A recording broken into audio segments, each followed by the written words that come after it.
먼저 제가 그 수업 내용과 관련해서 제가 오류가 있어서 잘못 얘기한 게 있어서 그것 다시 확인하고 또 여러분 질문 있으면 받도록 하겠습니다.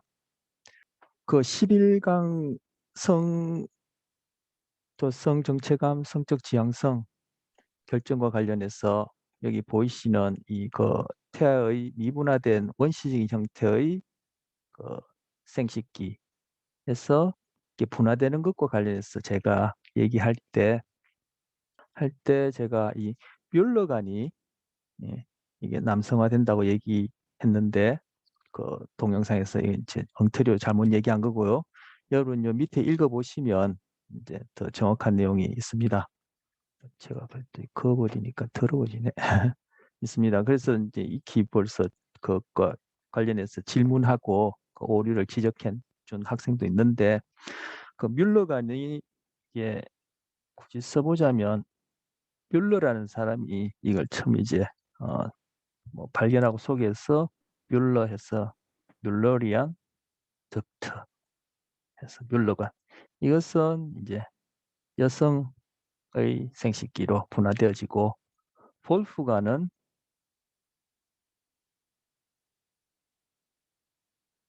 FF 볼프라는 사람이 발견했고 볼피안 덕트 해서 이건 이제 남성으로 분화하는 입니다. 제가 이제 거꾸로 이제 얘기를 했습니다. 그것 여러분한테 어, 오류 수정하고요.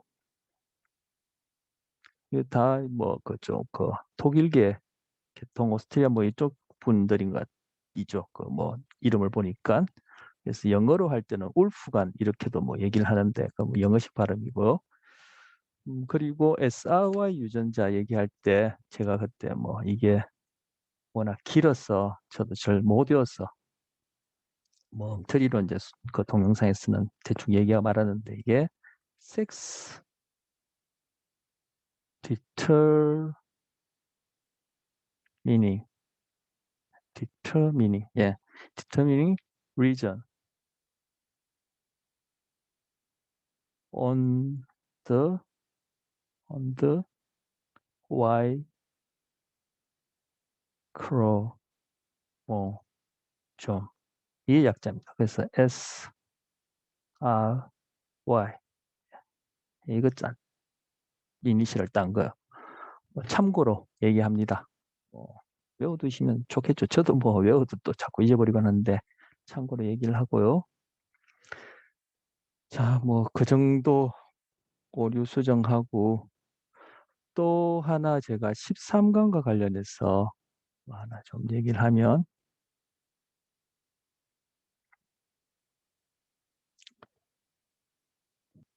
지금 13강과 관련해서 지금 이 미주신경 과활성화, 미주신경 과활성화가 아니라 미주신경 과활성화, 미주신경의 과활성화 이렇게 되는데 기면 발작도 그렇고 음, 아주 극심한 고통 대표적으로 예로 뭐 그 죽을 고비를 넘기는 이런 경우에 소위 임사체험을 한다라고 하는 경우가 있죠. 그 임사체험을 한 누구나 다 그런 그 극심한 고통이나 그런 죽음에 임박한 상황에서 임사체험을 하는 건 아닌데 그런 임사체험을 하는 분들 같은 경우에는 그 임사체험을 하는 그런 분들 같은 경우에는 기면 발작을 경험할 가능성이 높다고 그래요. 그러면 기면 발작하고 임사체험하고 그것이 뭔가 상관이 있고 공통된 기전을 공유한다라고 그렇게 볼 수 있겠죠. 저희 수업에서는 제가 임사체험은 얘기하지 않고 기면 발작만 얘기를 했는데 결국 기면 발작이 어떻게 일어나느냐 제가 이제 이게 마지막 13강의 마지막 슬라이드가 될 텐데 뭐 정상적인 경우 통상 뭐 건강하다고 여기지는 경우는 우리가 깨어 있고 그리고 잠들어 있는 것이 확실하게 구분이 되죠. 또 되는 것이 건강하고 그렇게 깨어 있음과 어떤 각성 수준이 떨어지는 잠들어 있음, 즉 수면과 각성 리듬을 조절하는 것이 뇌간, 뇌줄기에 있다라고 그렇게 얘기를 하고, 소위 이제 비유적으로 스위치가 어디 있느냐 하면, 여러분 제가 지금 얘기하려는 부분에서는 상세하게 그렇게 얘기를 반복해서 안 해서 여러분 기억이 나는지 모르겠지만, 음, 하도 많이 그려서 여러분 지겹겠어요, 그죠? 척수까지도 그려보면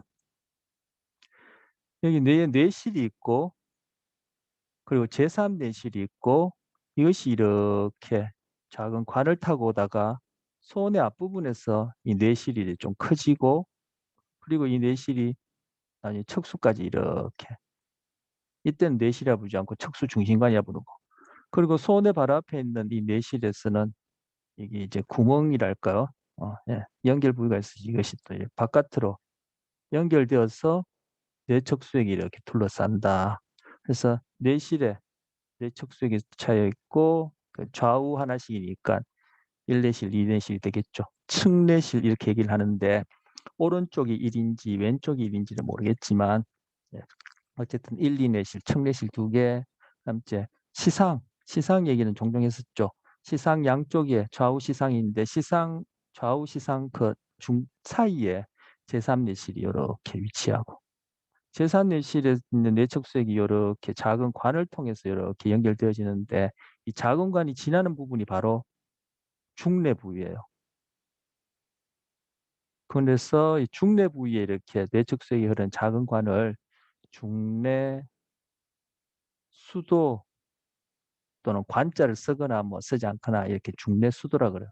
중내에 있는 물이 흐르는 길이란 얘기죠. 그리고 이것이 손의 바로 앞에 이렇게 제4내실 되겠죠. 아까 하나, 둘, 셋, 네 개, 4내실. 4내실에서 이 틈새가 있어서 이쪽으로 뇌척수액이 이렇게 뇌 바깥으로 이렇게 흘러서는 척수까지도, 예, 뇌간이 아니라 뇌간을 지나서 이 척수까지도 이렇게 둘러싸게 돼요. 그래서 한 바퀴 밖으로 돌고, 또 안으로 이 제4내실은 이제 뭡니까 밑에 숨뇌를 지나서 척수까지 이렇게, 이 척수 일단 뇌실이라 부르지 않고 이건 척수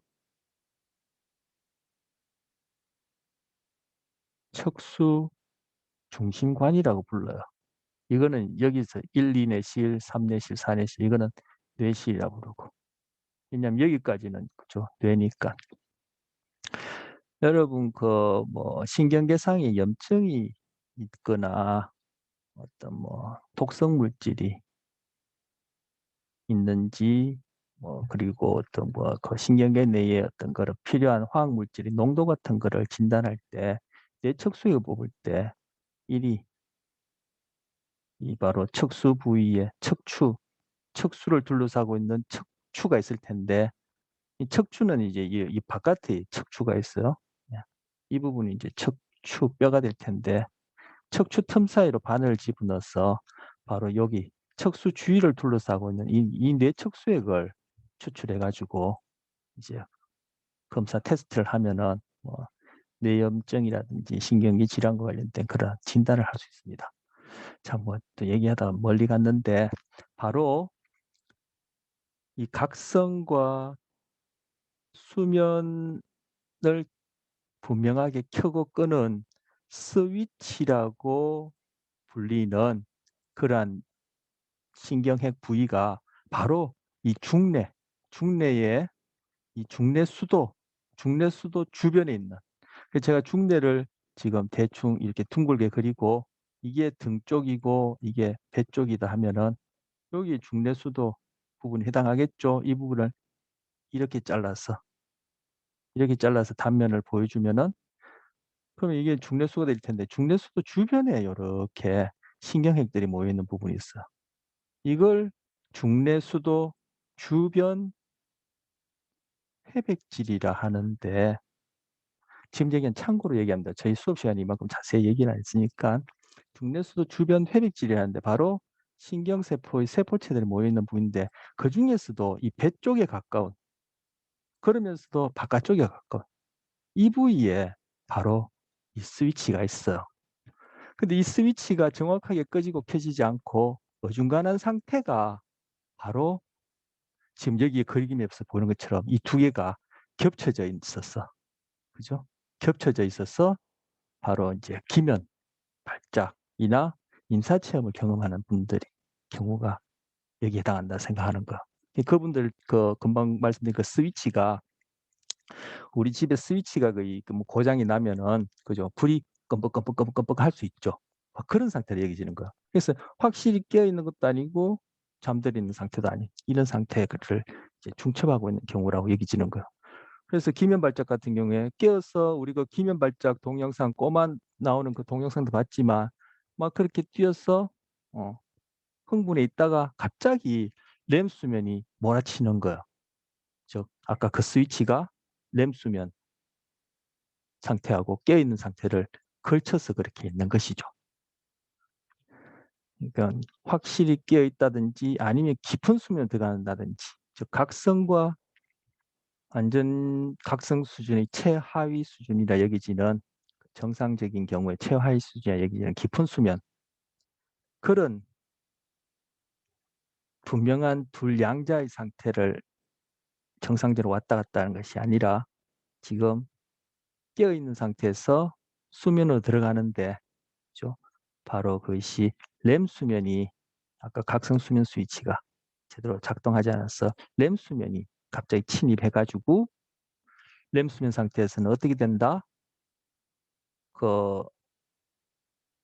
체위근이 우리 몸의 중심 근육들이 이완된다. 그래서 탄력 발작들이 일어나고 그리고 렘 수면 시에 우리 주로 꿈을 꾸고 하니까 그런 것들이 이제 그 뭡니까 환각이나 그런 식으로 일어나고 그리고 거기 보면은 또 뭡니까 이 렘 수면 상태가 깊은 수면 상태와는 달리 일정 정도의 의식이 있고 그렇기 때문에 렘 수면 시에 꿈을 꾸기도 하고 그게 결국 의식의 내용이 되는 것이죠. 그리고 깨어나면은 그 렘 수면 시에 꿈을 기억하기도 하고 그러니까 그것이 이제 기면 발작 같은 경우에는 의식이 일정 정도 있는 상태에서 몸이 그렇게 마비가 되니까 가위 눌림이라고 얘기할 수 있는 그러한 현상도 나타나고 그래서 기면 발작에서 나타나는 그러한 증상들이 그게 다 렘 수면 시에 나타난 증상들이 열거되어 있는 거예요. 그래서 이 기면 발작에서 치료를 할 때 뭘 쓰냐 했을 때 리탈린을 쓴다 그랬죠. 리탈린은 뭐 제품명이고 그 약명은 메틸페니데이트라고 얘기를 했고 이거는 2강에서 학기 초에 2강에서 그 신경 전달 물질 관련해서 기량제 효능제 얘기할 때 도파민을 가지고 대표적으로 얘기했던 거. 이걸 처치하게 되면은 이쪽으로 깨어 있음 쪽으로 각성 수준을 높여서 기면 발작에 대한 치료 효과를 낼 수 있다. 그렇게 얘기할 수 있어. 그리고 이 렘 수면을 유발하는 것이 유발하는 데 관여된 신경전달 물질 아세틸콜린인데 이 아세틸콜린이 어떻게 이 뇌에 이렇게 어, 활성화되어지느냐 그 작용이 활성화되어지느냐 하면은 바로 미주신경에 의해서 아세틸콜린 시스템이 활성화되어져. 지금 노아드레날린이니 아세틸콜린이니 금방 리탈린과 관련된 도파민이니 하는 이런 것들을 분비하는 신경세포들의 모임이 다 어디에 있죠? 뇌가 뇌줄기에 여기 다 포진되어 있죠. 이거 한번 말씀드린 적이 있어요. 그래서 이 뇌가 뇌줄기를 그죠? 이게 바로 뇌 전체를 깨워내는 어떤 그 뇌간 활성화 시스템이다. 이렇게 얘기를 해요. 제가 언급한 바가 있다고 제가 기억해요. 근데 이 미주신경은 여러분 이것도 앞에 기억나는지 모르겠지만 불안 스트레스 얘기할 때 자율신경계 중에 교감이 있고 부교감이 있고 교감, 부교감에 의해서 어쨌든 내부 장기들이 어떠한 교감 상태 또는 부교감 상태에 상응하는 어떤 내부 장기 상태가 있을 텐데 그 내부 장기 상태를 어디 뇌로 전달해 주는 감각 정보를 전달하는 것이 유일하게 바로 미주신경이라고 얘기를 했었어요. 그래서 자율신경계는 교감, 부교감인데 금방 다 내부장기 상태, 내부장기 운동을 조절하니까 이건 다 운동성이에요. 그런데 유일하게 하나만 뭐 부교감 신경계에 속하는 미주신경은 운동도 갖고 있고 감각도 갖고 있어서 미주신경 중에 감각 요소는 내부장기 상태의 정보를 어디 뇌로 전달해요. 그런데 이 내부장기 상태가 어떠한 이유로 이게 변화가 급격하게 일어날 때 아까 기면 발작이나 아니면 임사체험과 같이 그러한 극심한 공포라든지 이렇게 여기 EX는 램 스위치라고 얘기하는데 이 스위치 고장으로 아니 죄송해요. 그 임사체험이나 기면 발작에서 추측할 수 있는 그러한 경우에 어떤 이 내부 장기와 관련된 이러한 이 미주신경의 정보가 교란이 일어나면 그것을 여기서는 과활성화라 얘기했는데 과활성화되어지면 이 신호가 바로 금방 이 램 스위치를 램 수면 상태로 옮기게 되고 그것이 바로 아시틸콜린 시스템을 활성화시키고 이 아시틸콜린 시스템은 램 수면 상태에서 꿈을 유발하는 그런 효과가 있어요. 노아드레날린이나 세로토닌 같은 아까 뇌가 있고 뇌관이 있으면 여기에 노아드레날린, 세로토닌, 아세틸콜린, 도파민이 다 포진해 있다 했죠. 그런데 노아드레날린이나 세로토닌이나 도파민 같은 경우에는 꿈을 유발하지 않고 오히려 노아드레날린 줄여서 N이라 하는데 N이나 세로토닌 같은 5-HT는 바로 이러한 렘 수면 상태, 아니요, 죄송해요. 이 꿈 유발을 억제를 해요. 그런데 아시콜린 같은 경우에는 꿈을 유발해요. 그래서 지금 여기서 미주신경 활성화가 뇌간 아세틸콜린 시스템을 활성화시키고 그것이 바로 렘의식 상태로 이끌어서 꿈도 꾸게 하는데 바로 기면 발작이나 임사체험 시에 하는 그러한 영적 체험이란 것이 바로 이 기면 발작, 렘 수면에서 나타나는 그러한 여러 가지 항목들하고 유사하단 말이에요. 그래서 어떤 영적 체험을 했다는 것이 바로 렘 수면 시에 나타나는 이런 꿈과 같은 그것에 상응한다라고도 볼 수 있다 이거죠. 그런데 바로 기면 발작이나 임사체험 하는 그런 분들 같은 경우에 아까 얘기했던 이 스위치가 여러분이나 건강한 그런 분들과 달리 이 스위치가 고장이 나서 쉽게 이 둘 사이에 양다리를 걸친 식으로 지금 여기 줄을 그려놨는데 딱 중간에 있죠. 양다리를 걸친 식으로 이런 식으로 스위치가 제대로 작동하지 않는 경우에 해당한다라고 생각하는 거예요. 그래서 정상인을 대상으로 이 미주신경을 자극해 보니까 미주신경을 간질 치료, 요즘 간질이라 부르지 않고 뇌전증이라 부르는데 뇌전증 치료에도 미주신경을 자극해요. 그거는 왜 그런지 제가 기전을 모르겠어요. 책을 읽어봐도 왜 그런지에 대한 기전을 제가 찾지 못했는데 뭐 지금은 간질을 얘기를 하는 것이 아닌데 제가 간질 생각나서 얘기를 했고 자 정상인의 경우에도 여러분이나 저 같은 경우에도 이 미주신경을 자극할 수 있고 자극하면은 바로 이런 상태로 빠져들어요. 렘의식 상태로 빠져들어요. 그리고 마비가 유발되죠. 여러분 렘 수면 상태에 꿈을 꿀 때 정상적으로 그 수면 시에 꿈을 꿀 때 온몸이 이렇게 마비가 되거든요. 그것이 왜 유용한지는 제가 수업 시간에 얘기했을 것 같아요. 이 우리 몸의 중심된 근육을 완전히 이완시킴으로써 꿈이 어떤 행동으로 나타나지 않도록 하고 만약에 그것이 행동으로 나타날 때는 이게 REM 수면 행동 장애라 해서 이것이 꿈을 그대로 행동하듯이 자다가 막 이렇게 행동을 해요. 근데 주로 꿈이라는 것이 정서가가 상대적으로 좀 높죠.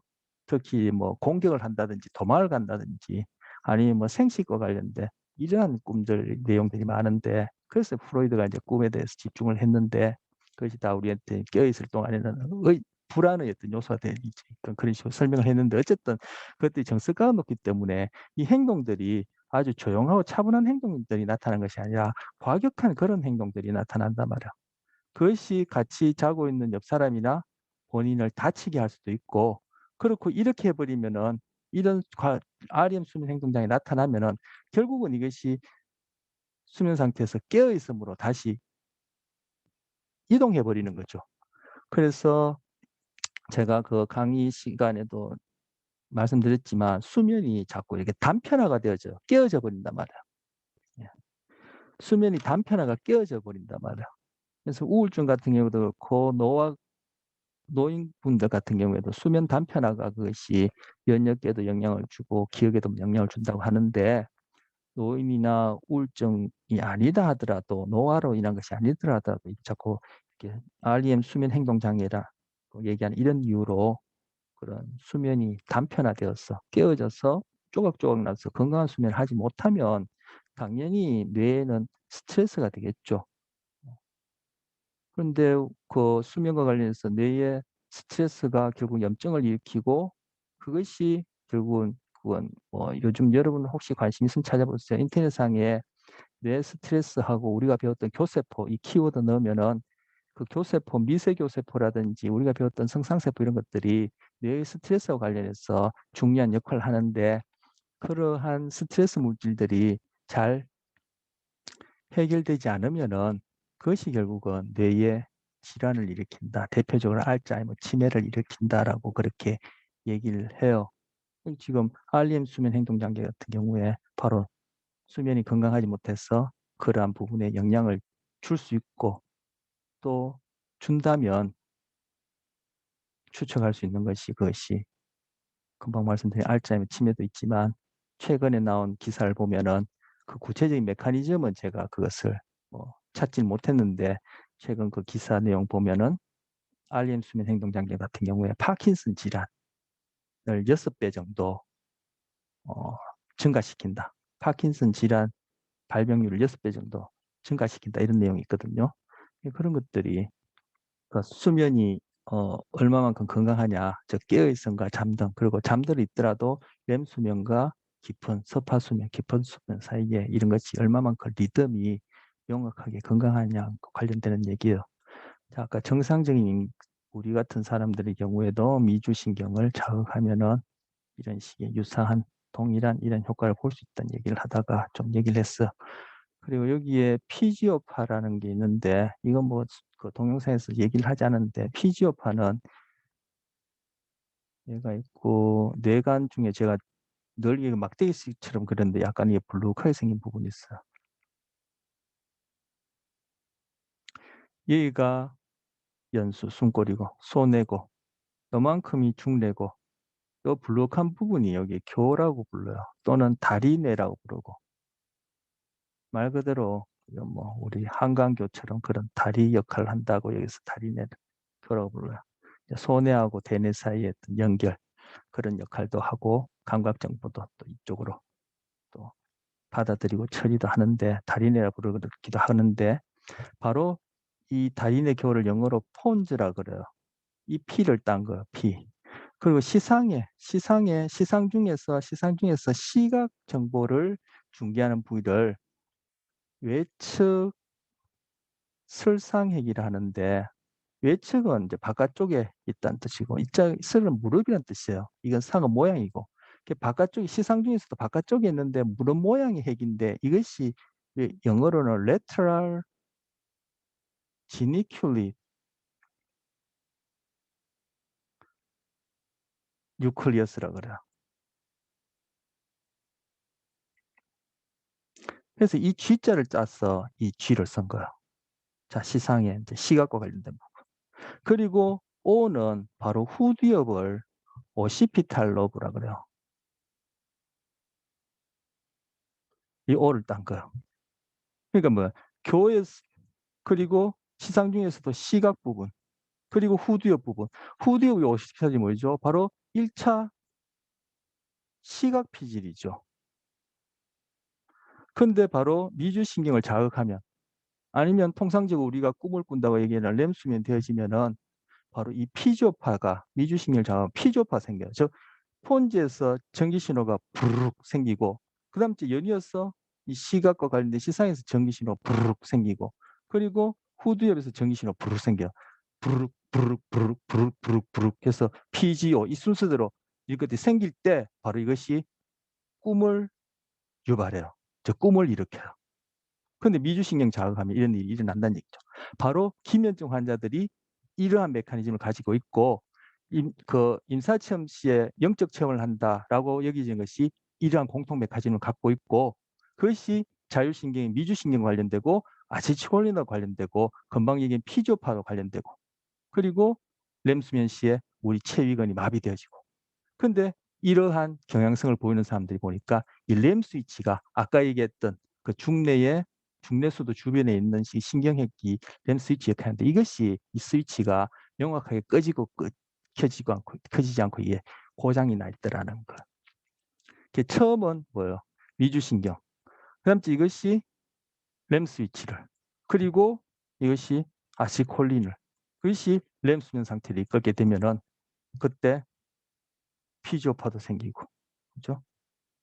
그리고 몸도 마비되어지고 렘수면에 해당하는 렘의식도 생기고, 이렇게 연결지어서 생각해 볼 수 있어요. 그런데 이것을 치료하기 위해서 뭐 리탈린을 복용한다라고 했는데, 우리 리탈린은 다 뭐요? 도파민 효능제라고만 제가 소개했어요.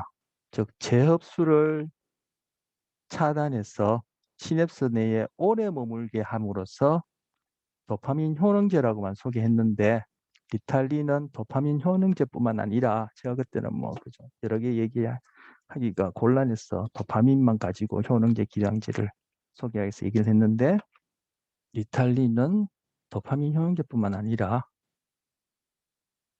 자 지금 저 질문한 건 제가 조금 이따가 얘기를 할게요. 죄송해요. 자 지금 이 화면 보이십니까? 메틸페니데이트라고 쓰인 이 화면. 네, 보여요. 네, 여기 네. 메틸페니데이트 나오죠? 네. 여기 보면은 메틸페니데이트는 도파민과 노에필리핀의 재흡수를 억제한다 나왔어. 제가 기량제 효능제 소개하면서 리탈린 머리 좋아지느냐 그렇게 얘기했던 것, 그리고 ADH 치료제로 쓰여 있는데 기면증 치료제도 쓰인다고 나오죠. 그런데 이것이 이제 주의력을 높여주니까 ADH 치료제가 갖고 있는 효과, 그걸 오용해서 공부 잘하냐고 쓰인다고 소개했었어요. 근데 이것이 노에필리핀 제압수도 억제요. 그래서 동영상에서는 제가 도파민만 얘기했기 때문에 도파민과 관련해서 각성 얘기하면서 금방 얘기한 기면증, 기면증의 치료제로 사용되는데, 금방 말씀드린 그러한 노에필리핀에도 작용하기 때문에, 저 노에필리핀이나 노아델린이나 동일해요. 노에필리핀이나 노아델린이나 동일한 이름인데, 그래서 지금 여기서 리탈린을 가지고 노아델린이라는 시스템을 끌어올려서 이 추가 이렇게 기울게 함으로써 깨어있음으로 옮기는 거야. 그래서 치료제로 쓰이는 거야. 노아드레날린, 노에필프린은 동일한 이름이다. 왜 아드레날린, 에필프린 그렇게 두 가지 이름이 있는지 제가 수업 시간에 얘기를 했었는데 기억이 나는지 모르겠어요. 아드레날린은 이것이 이제 제약회사에서 쓰는 그 이름이어서 고유명사로 이렇게 그러니까 등록이 되어 있어서 주로 전문 서적에서는 노에필프린이라 그렇게 써요. 자, 질문. 올해 신세포를 공격이 기면 발작을 일으키는 요인 중에 하나라고 하셨습니다. 올해 신유는 정확히 어떻게 기면 발작을 일으키냐? 뇌가 이렇게 있고, 그죠? 뇌줄기가 있고, 그리고 여기 이제 시상이 있고, 중뇌가 있고, 아까 블룩한 교가 있고, 연수가 있고, 소뇌가 있고, 이렇게 있죠. 시상이 있고, 시상 바로 밑에 이렇게 시상 하부가 있다, 이렇게 그려져 있어요. 그죠? 시상 하부 밑에 이렇게 추로 달려가지고 뇌하수체 있고, 뇌하수체 여기에는 우리 성 행동 얘기할 때 뇌하수체 언급했었죠. 자, 뇌하수체 지금 놔두고, 뇌하수체 놔두고 여기 시상 하부, 그만큼 시상 하부, 시상 하부 중에 LH라고 있어요. lateral hypothalamus 달라무스. THAL 달러 A가 없군요. THALMUS. 아이, 쓸 때 또박또박 잘 쓸 걸. 다시 써요. A가 있구나. 죄송해요. 예, 어쨌든 뭐든지 할 때 처음에 잘해야 돼. 달라무스 이것이 시상이란 이름이고 그보다 작다 또는 그보다 그 밑에 아래에 있다 해서 이제 하이퍼 이거 붙여서 하이퍼 달라무스는 시상 하부가 되죠. 그 중에 시상 하부 중에서도 외측 바깥쪽에 있는 그래서 이걸 외측 시상 하부라 불러요. 외측 시상 하부라는 부위에서 여기도 이제 신경세포 핵들이 모였으니까 이제 핵이라 부르는 거죠. 외측 시상 하부 이제 핵이 이 신경핵인데 이 녀석들이 오렉신이라고 부르는 그런 신경 전달 물질을 만들어내요. 또 히포크레틴이라고도 불러요. 같은 거예요. 이름이 두 개예요. 이게 오렉스 이것이 이 식욕과 관련된 그런 역할을 해서 오렉신이라 붙이고 히포크레틴이 이게 바로 그 최면, 수면 이런 의미가 있는 단어죠. 그것과 관련해서 또 이름 붙인 거예요.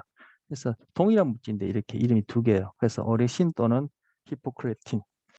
이 녀석들이 지금 그림을 좀 더 다시 그려야 되겠네요. 그죠? 자,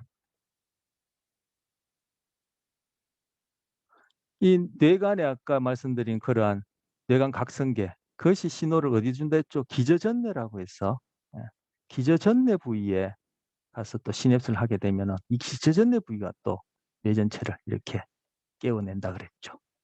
그래서 뭐 각성계, 활성계 뭐 이렇게 얘기를 하면 이것도 이제 포함시켜서 생각하면 되겠어요. 주로 이제 뇌간, 각성계, 활성계, 뭐 상행, 활성계 뭐 이름 여러 가지예요.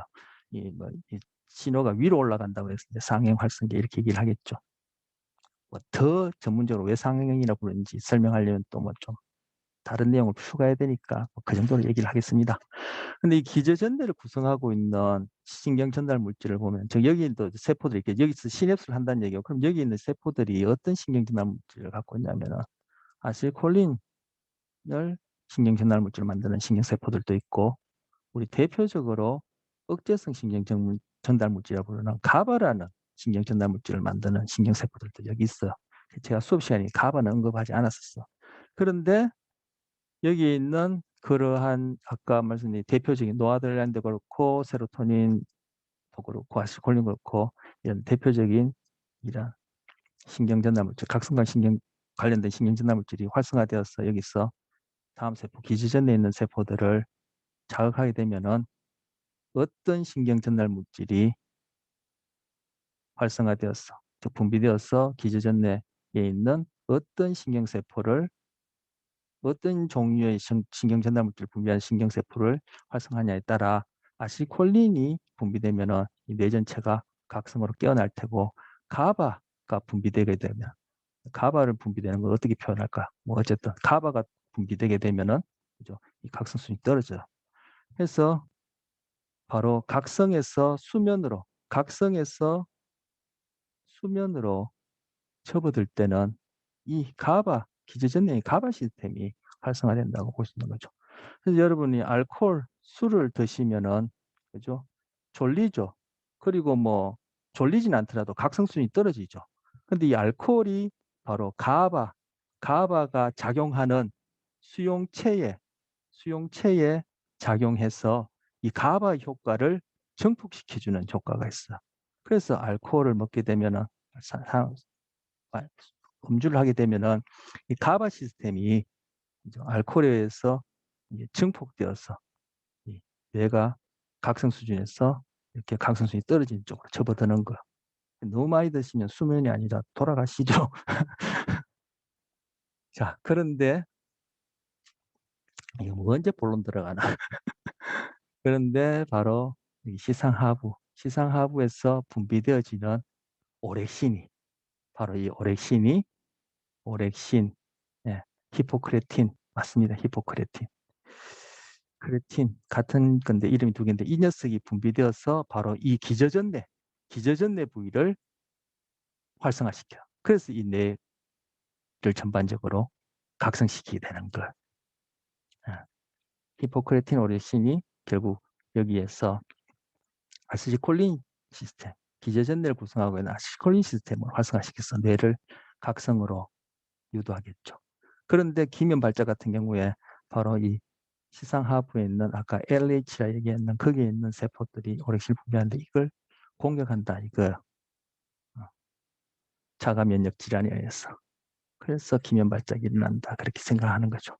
제가 아까 얘기했던 이 스위치 얘기는 여기 있는 부분에 관련해서 이 각성 시스템이 명확하게 꺼지고 켜지지 않는 걸 얘기하는 거고, 지금 기면발작 같은 경우에는 이제 이 시상하부와 관련해서 이제 오렉신, 히포크레틴 시스템이 기저전내 부위를 활성화시켜서 뇌를 깨어내느냐, 깨어내지 못하느냐 그걸 얘기를 하는데, 뭐 아까 기면발작이나 임사체험 시에 나타나는 그런 어떤 경험이 이 뇌간 시스템이 램 스위치와 관련된다는데 기면발작은 또 오렉신과 관련된다고 얘기하는데 뭐 어떻게 되나요? 이렇게 얘기할 수 있을 텐데 이 둘 사이 이 뇌간에 있는 이 램 스위치하고 이 오렉신, 히포크레틴 사이의 어떤 관계는 제가 모르겠지만 이게 뭐 그죠 인과관계가 있든지 상관관계가 있겠죠.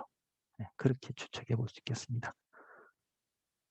둘 사이에 시상하부의 금방 오렉신 분비하는 부위하고 이 뇌간의 램 스위치 사이 관계는 제가 추측은 해볼 수 있겠지만 정확한 기준은 제가 모르겠습니다. 자, 질문 올라온 거 보겠습니다. 21일 강의에서 성호르몬 구조화 효과로 뇌의 섹스는 남성을 띠고 젠더도 남자의 형태를 띠어서 수술을 한다고 하셨던 걸로 기억하는데 섹스와 젠더가 다를 때가 아닌 섹스와 젠더가 같을 때 수술하는 것이 아니죠. 네. 그리고 뇌의 섹스이란 젠더가 사회적으로 요구하는 성역할과 달라서라고 말씀하셨는데 그러면 뇌 섹스 젠더 그리고 사회적 성역할 세 가지 동생 관련돼서 이제 세 가지 관계가 있는지 한번. 예, 저도 이거 동영상에서 얘기를 하면서 음, 좀 뭡니까 명확하지 않게 전달되겠다 질문이 생길 수 있겠다라고 이제 추측을 했는데 질문 잘 해주셨어요. 우리 그 데이빗 라이머의 경우를 보면은 참 그것이 저는 개인적으로 시사하는 바가 많고 중요하다고 여겨져요. 인간을 이해함에 있어서. 데이빗 라이머 같은 경우에는 염색체도 그리고 성호르몬도 뇌도 다 남자인데 그 이후에 후천적인 결국은 이제 뭐 저 수술을 잘못해가지고 뭐 어쨌든 선천이냐 후천이냐 아니면 후천이죠. 후천적인 이유로 그렇게 여자로 기르려고 했지만 결국 그 후천이 선천을 뒤바꾸지 못했어요. 그죠? 그런데 우리의 행동 그리고 뭐 우리 수업 시간에 나는 뭐 많이 다루었는지는 모르겠지만 그런 질환들도 보면 다 유전적인 요소가 있고 또 환경적인 요소가 있어요. 유전적인 요소가 있다고 해서 그것이 반드시 어떤 증상으로 발현되는 건 아니에요. 유전적 요소가 전혀 없는데 어떤 환경적인 요소로 후천적인 요소로 어떤 특정한 증상이나 질병이 나타나는 건 또 아니에요. 그래서 비유하자면은 유전은 장전되어 있는 총알과 같고 그리고 환경, 후천은 방아쇠를 당기는 것 같아요. 그래서 아무리 총알이 수천 발 장전돼 있다 하더라도 방아쇠를 당기는 후천적 경험 또는 환경이라는 것이 작용하지 않으면은 총알은 나가지 않죠. 하지만 또 반대로 아무리 열심히 방아쇠를 당기는 후천적, 즉 비유적으로 얘기하는 거 이해하시겠죠? 그 방아쇠를 당기는 후천적 경험, 환경이 갖춰진다 하더라도 그 안에 선천적 요인인 유전적인 요소가 하나도 없다. 즉 잔정된 총알이 하나도 없다면 또 총알이 나갈 일이 없어요. 그래서 금방 지금 선거 관련해서도 그것이 선천과 후천이 다 결국 조합해서 상호작용해서 그것이 남자냐 여자냐 우리가 통상적으로 구별하는 남자 여자라고 얘기하는 것이 되는 거예요. 그런데 데이빗 라이머 같은 경우에는 후천이 결코 그 선춘을 극복할 수 없었죠. 그런데 우리 수업에서 다뤘던 성전환이나 동성애나 간성 같은 경우에는 후천 이전에 그런 생물학적 요인으로서 유전자 잘못되든지 뭐 유전자가 잘못된 경우 우리 수업에서는 다루지 않았어요. 근데 유전자 이후에 성호르몬이 관여하는 그 단계에 어떠한 그런 뭐 변이가 오류가 생기는 오류라고 얘기하기도 그래요. 그죠? 우리가 보기에는 오류지만 그것은 그냥 말 그대로 자연적으로 일어나는 일이기 때문에 우리가 상대적인 가치를 가지고 그게 오류다, 뭐 병이다 이렇게 얘기가 참 곤란해요. 근데 우리 사는 세상이 뭐다 그렇죠. 그게 뭐 옳고 그름을 우리가 뭐 상대적으로 나누는데 자, 오류라는 표현 씁시다. 그래서 성호르몬상의 오류가 생기든지 아니면 세 번째 단계라 얘기할 수 있는 그죠? 뇌의 구조와 효과상의 오류가 생기든지 해서 생기는 거예요. 성전환, 동성애, 간성 같은 경우에.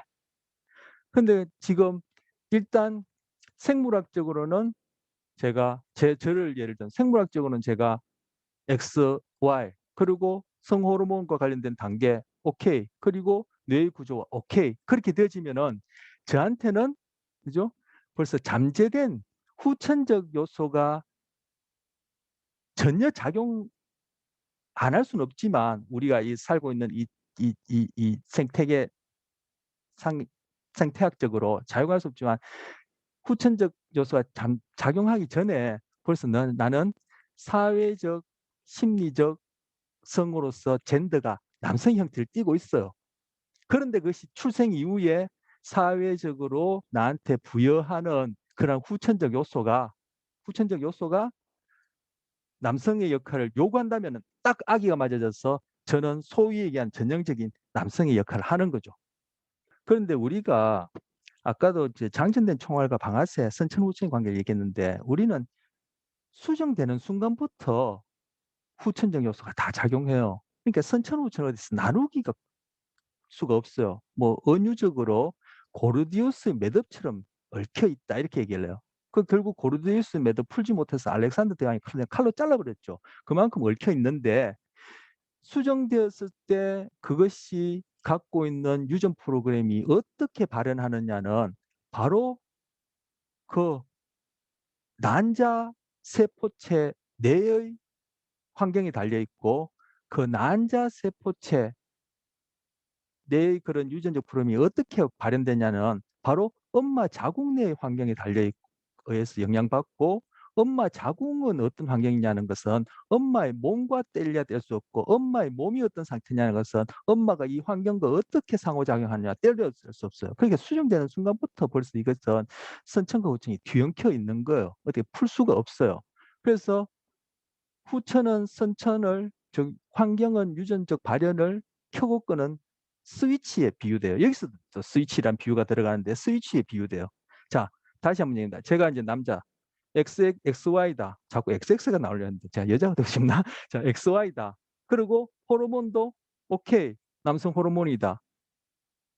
신체적으로 그렇고 신경계에 작용해서 구조도 남성을 만들었다. 이것이 디벨롭먼트 되어서 엄마 텐에서 디벨롭먼트 되어지고 태어나기 전까지 벌써 저는 그죠? 사회 심리적 성으로서의 그런 포텐셜이 즉 젠더가 남성인 형태죠. 근데 태어나면은 저에서 뭐 남자로 대하는 거죠. 그죠? 부지부식간 저는 모르겠죠. 부지부식간에 그렇게 돼서 결국은 소위 우리가 이분법적으로 나눌 때 전형적인 남자의 젠더를 하게 되는데 데이블 라메 같은 경우에는 그죠? 섹스, 남성 그런 어떤 선천적인 생물학적인 섹스와 연결해서 젠더는 남성. 그런데 태어나서 그때 보면 포경 수술을 몇 개월 했다 했죠. 제가 지금 봐도 기억이 안 나는데 하여튼 돌 되기 전에 했던 걸로 기억나요. 그렇게 하고는 그때부터는 그 전까지 뭐 어떤 출생 이후에 돌 되기 전에 뭐 넉넉 잡아서 뭐 한 반년, 넉넉 잡아서 1년 동안 남자애로 키웠다 하더라도 그것이 미친 영향이 얼마일지 모르겠지만 그 이후에 이제 이 청소년 때까지 그죠 20세 가까이까지는 여자를 키웠던데 결국은 실패했죠. 그게 이제 사회에서 요구하는 남성으로서 젠더하고 그리고 잠재지에는 어떤 그런 생물학적 성, 섹스, 남성이라는 것과 관련된 젠더하고 이것이 불일치되어서 그리고 결국은 그것이 실패로 끝나버린 거죠. 네. 이게 사회 심리적 성, 젠더가 남성이다 여성이 얘기하는 것을 완전히 그냥 별개로 생물학성과 동떨어져서 따로따로 그리고 완전히 후천적 요소만 관련해서 그렇게 얘기할 수 있는 것이 아니라 생물학적 섹스와 이 젠더가 이게 연속된 차원에서 그죠? 수정부터 시작해서 XX, XY부터 시작해서 그, 그 호르몬이 작용하고 뇌가 그렇게 분화하고 하는 것이 바로 그 생물학적 성을 토대로 한 어떤 사회 심리적 젠더로서의 어떤 그런 토대를 마련한 거죠.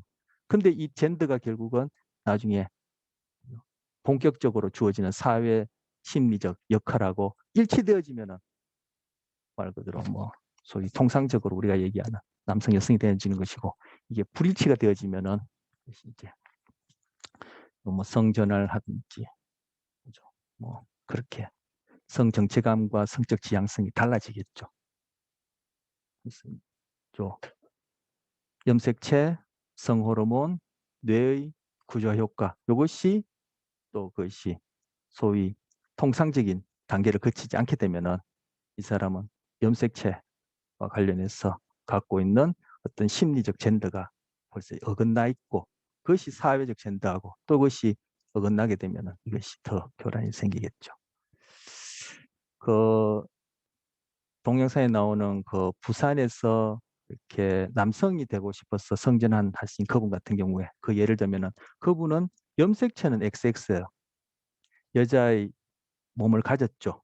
그래서 뭐 내생식기도 그렇게 제거했는지 모르지만 제거를 하려고 그 단계를 밟아가고 있고 외생식기는 이제 뭐 또 남성으로 그렇게 제거를 하고 근데 그분 같은 경우에는 뇌의 구조화 효과가 여성이 아니라 남성 쪽으로 기울어졌다고 볼 수 있을 때 그분은 벌써 그런 사회 심리적인 어떤 그런 토대로서의 젠더가 남성 쪽에 가 있는 거죠.